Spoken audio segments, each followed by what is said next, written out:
On the quiet streets of Berlin, someone is already regretting their latest assignment.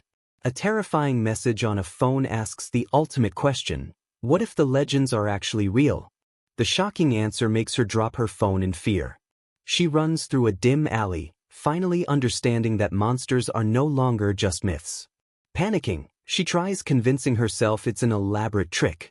But a dark presence lurking close by proves she is terribly mistaken. A hideous creature bursts out of the shadows, its claws reaching toward her. Her scream never comes out, swallowed by absolute fear. Just when all hope seems gone, a mysterious hooded figure descends from the moonlit sky. With one clean strike, the warrior's blade kills the monster instantly. The calm warrior shields the frightened woman from the horrifying aftermath. The grotesque creature is now nothing more than a smear on the city wall. She looks up in confusion, only to see that her savior has already leaped away toward the rooftops. Waiting there is a mysterious teammate, prepared to begin the debrief. This is Tujuru, a young exorcist who clearly takes his role seriously. His partner quickly confirms the area is free from any remaining aberrations. Below them, their target overhears a conversation that completely changes her understanding of the world. The man with glasses is satisfied with their success, but Tujuru looks unimpressed. The silent warrior suddenly erupts in anger, frustrated that he was dragged overseas for this mission. He sulks on the rooftop like a child, even as his partner tells him he's one of the best. Tujuru continues to fume, his partner calmly stating the obvious. His glare sharpens, revealing a deep hatred for these creatures.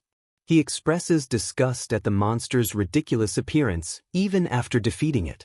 The elite exorcist continues his tantrum, ignoring his colleague. Meanwhile, the woman below learns that these beings first appeared decades ago, defying all scientific explanation. Countries around the world began studying the chaos, gradually piecing together a terrifying truth. The conclusion was undeniable. The monsters from ancient myths and legends were real. At first, world leaders dismissed the reports, brushing them off as nonsense. But eventually, a global emergency meeting was called when the threat grew impossible to ignore. The world's most powerful figures could only listen in shock as the supernatural became real. The leaders realized they needed experts, people who had dealt with the unseen for generations. To their surprise, such individuals already existed, scattered across different cultures. Shamans, priests, monks, warriors who had always fought the unseen. They were gathered from every corner of the world and given a formal title, exorcists. Back in the truck, Tujuru scoffs, insisting modern weapons should be enough to kill any monster. His partner quietly closes his book, reminding him that this is their sacred family duty. Another exorcist challenges him, mentioning the single, unbreakable pact of their organization. Tujuru watches the woman he saved reunite with a friend, sensing the weight of that oath. He recalls seeing her alone earlier, realizing she had been waiting for this very person all along. And the most important rule of all, their existence must remain completely secret. He keeps grumbling, claiming that their spiritual training is just a huge inconvenience. And after everything he does, he receives no recognition, since no one can ever know what happened. His partner joins in, sarcastically agreeing that some appreciation would be nice for risking their lives. Tujuru tries to respond, but his partner's reasoning leaves him unable to speak. Yet the young exorcist still isn't finished, his glare revealing the true root of his anger. He confesses his deep resentment toward a life built entirely around destroying these creatures. Clenching his fist, he admits that all he really wants is a normal, peaceful life. But freedom isn't possible when you're part of a specialized exorcist team that travels the world. His partner teases that if he were free, he could have gotten to know the girl he rescued, completely missing the actual point. The rest of the team joins in, offering their amazing friendship, earning a furious "shut up" from Tujuru. A hooded mediator tries calming her quarreling teammates, who continue arguing over monster-killing duties. But the team leader claps loudly, ending the nonsense. With a firm look, he announces that it's time to get serious. The hooded girl closes her eyes, her peaceful expression contrasting sharply with the others. Even as the briefing starts, one teammate locks Tujuru in a playful headlock. His irritation fades, replaced by the grim focus needed for the mission ahead. Their next target lies in a historic German town preparing for a multi-day festival. It turns out a powerful aberration has been hunting this festival for years. And this isn't an ordinary creature. It is a legendary beast called the Beast King. A monstrous being of immense size, this colossal creature is among the strongest they will ever face. Tujuru is stunned, unable to grasp the scale of this new threat. As their truck speeds down the road, he openly wonders if they can even win against such a foe. But his partner simply smiles, viewing this impossible mission as a rare opportunity. He offers the young exorcist the ultimate reward. The conditions are simple. Defeat the Beast King, and Tujuru may request anything he wants. His partner knows exactly what he desires, hinting that this could be his chance at a normal life. The idea of freedom, of love, and of future dreams leaves the usually stoic Tujuru completely flustered. He envisions everything, living a normal life and enjoying a festival without any worries. But reality snaps back when he stands cloaked and vigilant, separated from the happiness around him. For the first time, he realizes that the life he has always wanted might not be impossible after all. The offer is right in front of him. Defeat the beast, and freedom will finally be his. Watching the cheerful townspeople, he decides that having a normal life matters more than any mission. The pure joy of a child becomes all the motivation he needs. He makes a firm promise that once this hunt is finished, he'll join them. With new determination burning inside him, he springs into action, ready to fight for his future. But as he races across the rooftops, a crucial thought suddenly stops him. His teammates are wondering the same thing. Why do these aberrations always show up at festivals?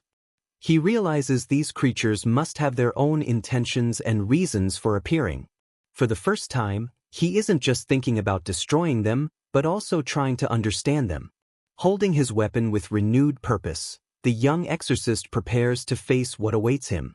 A sudden downpour chills the festive atmosphere, and he senses that the calm is about to end. An apple streaks past him, followed by the first terrified screams. As panic spreads and people run, Tujuru stands unmoving against the unseen danger, a lone point of calm in a storm of fear. Then a massive, horned shadow blocks out the starry sky, revealing the source of the terror. Tujuru stares in shock, mistaking the monstrous shape for an impossible mountain. But when the ground shakes under him, he understands the horrifying truth. It isn't a mountain at all, it's the Beast King, far larger than any legend described. This is the strongest, most feared aberration to ever exist. His team confirms it's not a fairy or a god but a beast, a terrifying classification of its own. The Beast King's roar splits the night, its jaws powerful enough to crush steel. Knowing the danger, he leaps across the rooftops toward it. Landing directly in its path, he shouts for the running townspeople to escape. Even he is stunned, muttering how unbelievably enormous the creature is. He stands boldly before the monstrous giant, a tiny figure facing a living mountain of fury. But soon his team joins him, ready for battle. Their leader steps forward, ordering the binding specialist to take position. His teammates react immediately, raising huge stone pillars from the earth to restrain the beast. Their spell slams into the creature's chest, trying desperately to stop its advance. The leader fires a radiant, cross-shaped blast that hits the monster squarely. Thinking their trap succeeded, Tujuru shouts in victory. But his partner already knows it hasn't worked. His grim look says everything. With ease, the Beast King breaks free of the massive stone bindings. Completely unaffected, the beast's overwhelming strength mocks their efforts. Tujuru watches in disbelief, sensing something fundamentally different about it. The Beast King's body shifts and hardens, turning into a moving fortress of stone and rage. But instead of attacking them, the creature focuses on the town. Tujuru notices something strange. It's rampaging, yet deliberately avoiding harming anyone. His partner shouts his name, trying to snap him out of his dangerous thoughts. The warning pulls him back, but the real threat is only beginning. Pushing aside his questions, he declares he will kill this aberration no matter what. Letting out a roar, he activates a massive binding circle, promising to win his freedom. His team is shocked, recognizing that this powerful spell is unlike anything they've seen. Even Tujuru is stunned, unsure of where this incredible power came from. His partner screams his name, terrified by the wild, uncontrolled energy radiating from him. Tujuru ignores the plea, his expression becoming resolute. He grips his sword with both hands, focusing every part of himself on one single goal, victory. He thrusts his blade forward, unleashing a blinding burst of energy. The attack hits its mark, slicing off the tip of the Beast King's horn. The massive fragment crashes to the ground, but the giant beast doesn't react at all. Tujuru prepares for another attack, but his strongest strike barely grazed it. Its name echoes through the chaos: Behemoth, the undying legend. Then a new robed figure appears, speaking to the monster with respect. He strangely admires the creature's muscles, completely ignoring the exorcists. Tujuru is left speechless, confused by the odd newcomer.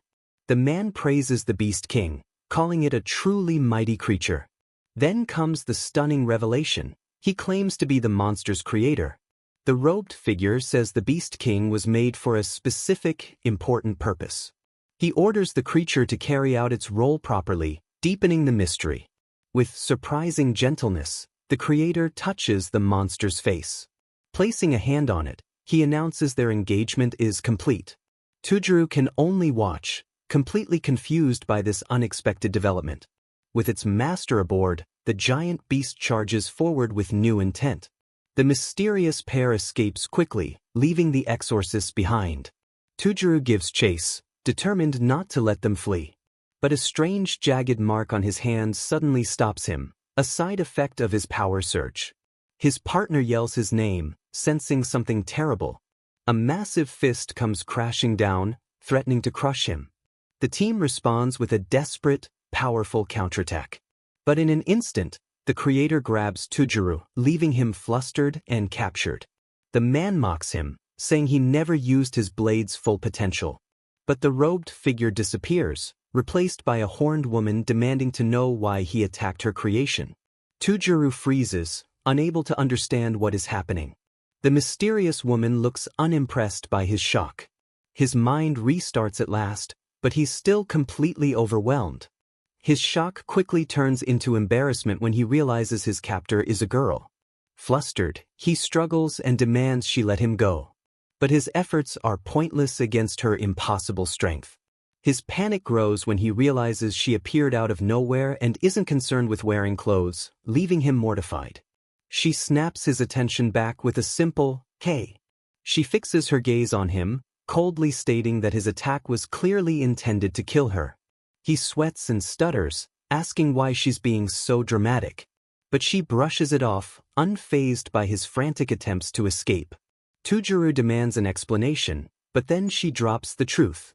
She declares that she is the beast. He tries to grab her, arguing that a beast's duty is different. But she stops him effortlessly with one hand, her strength beyond imagination. The truth finally hits him with full force, freezing him where he stands. With a piercing look, she gives him a cryptic order: "Catch me." She introduces herself as Behemoth, a beast born from a divine creator. As a hunter, she says, he must accept his place in the natural order. Tujuru's mind breaks again, unable to accept that this girl is the giant monster. He looks down and sees a jagged ring on his finger, a mark linking them. She grabs his hand, mocking him for thinking they could just talk peacefully. With a possessive look, she declares that his heart now belongs to her. She leans close, giving a predatory command that leaves him horrified. His dream of normal life crumbles, replaced by a contract with the strongest beast alive. Back at his apartment, Tujuru is panicking, insisting their new living situation is impossible. He gestures wildly, telling his partner to look at the source of his terror. And that source is the Beast King, complaining that his shirt is too tight on her.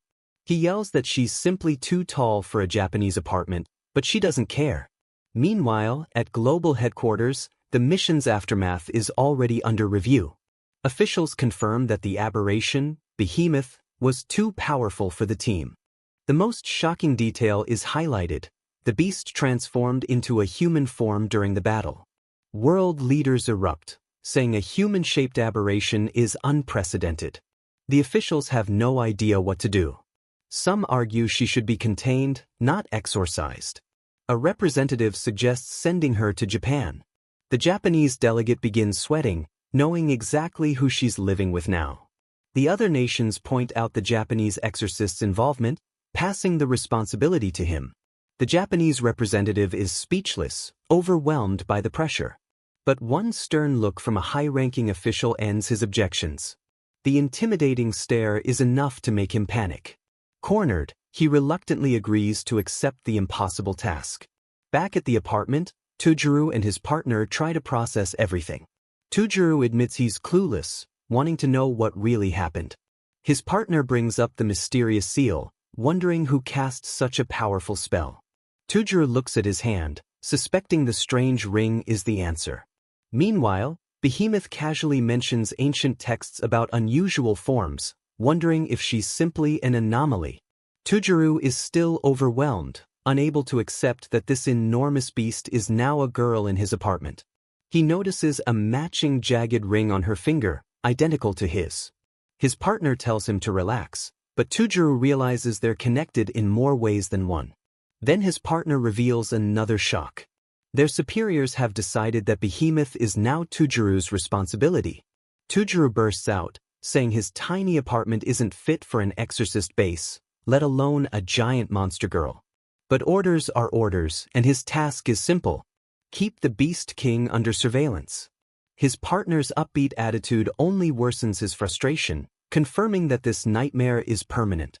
With a casual goodbye, his colleague leaves him alone to handle the impossible. The partner even jokes that it's like a fun fairy tale, clearly enjoying Tujuru's misery.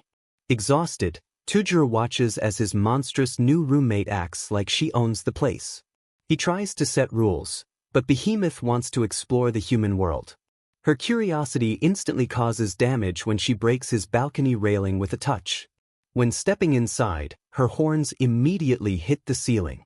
Tujuru panics, realizing every move she makes threatens his small apartment. But she dismisses his concerns, reminding him that causing destruction is part of her nature.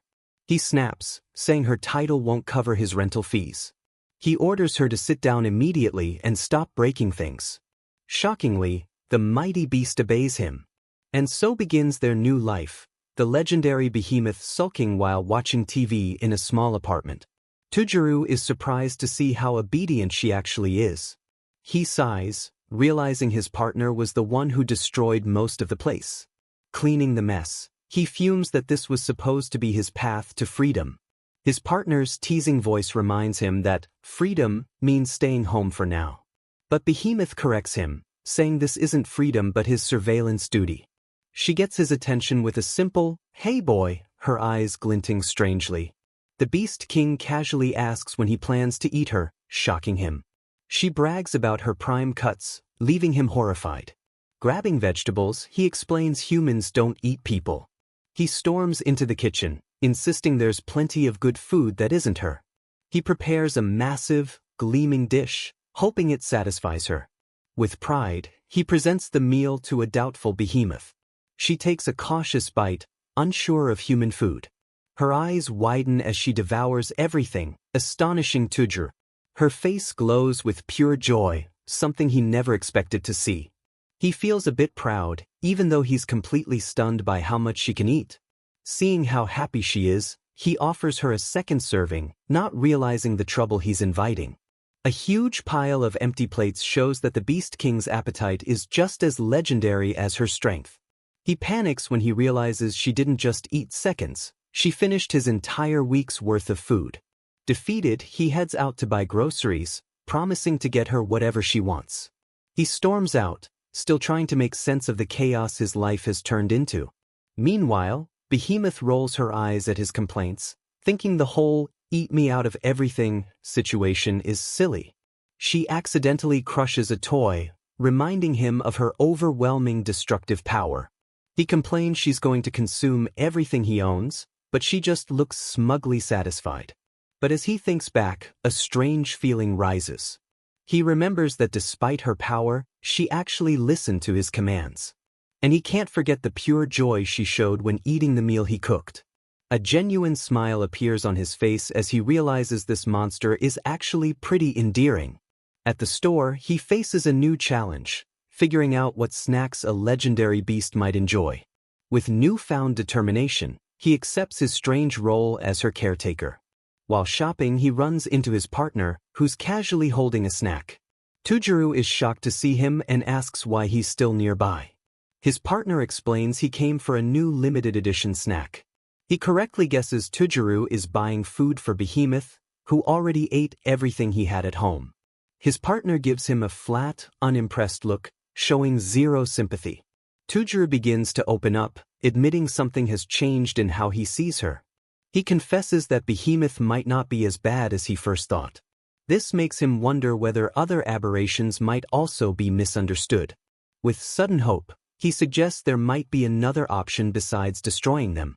But his partner immediately shuts that idea down, warning that such thoughts are dangerous. He points out that even with special treatment, she could easily wipe them out with one hand. But Tujuru argues back, even as his partner reminds him that beasts can turn violent instantly. His colleague's harsh logic hits him. Regret is useless once you've been attacked. He advises Tujuru to be friendly, but to never let his guard down. The partner worries what will happen if she loses control of herself and returns to her true form. Tujuru desperately counters, refusing to believe she's just a mindless creature. He raises his marked hand, insisting he can feel that she isn't evil. His conviction is unwavering, standing firm against his partner's cynical view. The two exorcists stare each other down in silent disagreement. Their debate is suddenly interrupted by a loud alarm echoing through the store. A notification appears on his hand. The bond breaks if he's too far from his target for too long. The alarm blares again, warning him he's been away from his monstrous roommate for too long. He panics, shouting that the strange mark on his hand is literally speaking to him. His partner is stunned, demanding to know what target he's talking about. In a moment of shared horror, they both realize the only possible target is Behemoth. Suddenly, the entire store shakes violently, throwing them off balance. They rush outside to find people fleeing from some unseen danger. And there she is, Behemoth in her true colossal form, towering above the whole neighborhood. His partner is already on the phone as Tujuru stares in shock, realizing she has reverted. They stand before the living mountain, knowing the situation is about to get much worse. Tujuru frantically asks how to change her back, but his partner coldly replies that it's impossible. The order comes clearly. Their top priority is to pacify the beast. But Behemoth won't listen, her roar ripping through the neighborhood. The partner prepares for combat, declaring she has returned to her wild state. He calmly states their mission is to protect the city at any cost. Tujuru realizes that if she continues rampaging, civilians will be in extreme danger. His partner reveals the grim alternative. If they can't stop her, exorcising her is their only choice. The idea of killing her horrifies Tujuru. He refuses to accept that destroying her is the right solution. With a desperate leap, he lands on her back, shouting her name to snap her out of it. Behemoth charges through the neighborhood, leaving destruction behind. His partner yells a warning, knowing any reckless move will make the damage worse. The colleague prepares to step in, saying he will handle the situation himself. But Tujuru desperately searches for another option, refusing to believe fighting is the answer. In pure desperation, he shouts at the massive beast to sit, like a dog. To everyone's shock, the legendary beast king obeys, crushing a building as she sits. Both exorcists are left speechless. His partner cannot believe it, muttering that she actually followed an order. Standing on a rooftop, the partner admits they've stopped her rampage for now. But then a horrifying realization hits him, turning his relief into shock. He shouts that it isn't over, urging Tujuru to look up. Tujuru's eyes widen in horror as he does. He stumbles back, realizing the real disaster is just beginning. The sky is swarming with dozens of smaller, shadowy aberrations. His partner confirms the grim truth: every one of them is a monster. This massive swarm was never in the reports, meaning things are about to become much worse. A horde of grotesque creatures descends, each more bizarre than the last. The smaller monsters immediately begin their own destruction across the city. From above, it's clear they're all heading toward one central point, Behemoth. A terrifying thought strikes them. What if she is summoning the entire swarm? The partner notes darkly that reality rarely follows fairy tale logic. Tujuru realizes these aberrations are completely unpredictable. The swarm is a chaotic mix of nightmares, from winged serpents to spiked shadow beasts. Back at the apartment, the team watches the chaos on TV. Tujuru thinks back to her happily eating snacks, unable to connect that girl with this monstrous form. But instead of destroying the city, Behemoth swats one of the smaller monsters aside. She remembers his frantic words earlier, the command he shouted about not destroying people's homes, a rule she's now trying to follow. The Beast King isn't the threat, she becomes the city's unexpected giant protector. With a powerful swing, she unleashes her full strength, defending the city from the invading horde. With a flash of light, the ring on his finger activates, forcing her back into human form. She realizes the other aberrations weren't attacking the city, they were targeting her. His partner confirms they've driven off the remaining monsters, but Tujuru is simply relieved she's safe. He can only whisper her name, blushing when he sees she's okay. But then his relief turns to embarrassment when he realizes her clothes didn't survive the transformation. He panics, yelling at her to cover herself, while his partner reacts with silent, deadpan amusement. His colleague can only sweat nervously, realizing their strange contract is undeniably real and unexpectedly effective. Behemoth, however, is unfazed, tearing off her ruined shirt without hesitation. Later that night, under the full moon, the team starts reviewing the aftermath.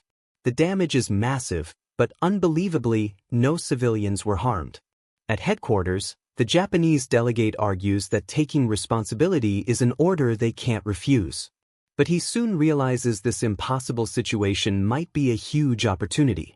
He clenches his fist, seeing Behemoth as a power no country has ever controlled. His plan? If Tujuru can tame the Beast King, Japan gains an extraordinary asset. But his colleagues are confused and ask what he means by tame. The delegate reveals his brilliant idea. Tujuru should make the all-powerful beast fall for him. The team stares back, unimpressed by his absurd romantic plan. He defends it passionately, insisting that love is a powerful tool, while his team silently judges him. His logic is simple. A love-struck Behemoth would be easier to control. For now, the plan is to request backup and closely observe the new pair. A blush spreads across Tujuru's face as he realizes even monsters can be reasoned with. Behemoth casually agrees, adding that if he wants to talk, he should use her name. He clenches his fist, feeling a new spark of hope. Maybe he can earn his freedom without more battles. The delegates' team, however, remains very skeptical of his love-based strategy. But their boss confidently announces that this ridiculous plan is officially their next mission. The objective is clear. Tujuru must win the heart of the Beast King. The next morning, the higher-ups have already begun pulling strings behind the scenes. An official tells the bedridden Tujuru that despite the huge destruction, this is still their home. He can't believe it, remembering the scale of damage she caused just hours earlier. With a respectful bow, the officials leave, giving the unlikely pair a chance to begin their newly sanctioned life together. Tujuru is still struggling to process the government's insane strategy. Meanwhile, Behemoth realizes that getting along with him might lead to a better life. He tries to scold her for breaking things, but she's just happy he's finally using her name. Their argument is interrupted by a TV show about Chinatown's best street food. The program shows delicious sweet and savory snacks that look irresistible. Tujuru barely mentions the location before Behemoth's foodie instincts explode. The mighty Beast King becomes a drooling mess just thinking about snacks. A bright idea pops into Tujuru's head. This is the perfect chance. He realizes the quickest way to a monster's heart is definitely through her stomach. Their first official date is set, a food adventure in Chinatown. Tujuru explains his plan, to win her over with food, since she's glued to the TV anyway. He remembers the recent chaos, insisting Behemoth isn't the evil monster they assumed. He argues this is their chance to finally understand what aberrations are thinking, since he's now her guardian. His partner teases him, finding the idea of guardian Tujuru hilarious. But Tujuru is serious, asking if trying to befriend her is truly wrong. His partner considers the question, but then an urgent phone call interrupts. His colleague's tone shifts as he reports the situation to someone on the line. He then hands the phone to Tujuru, revealing the caller wants to speak to him directly.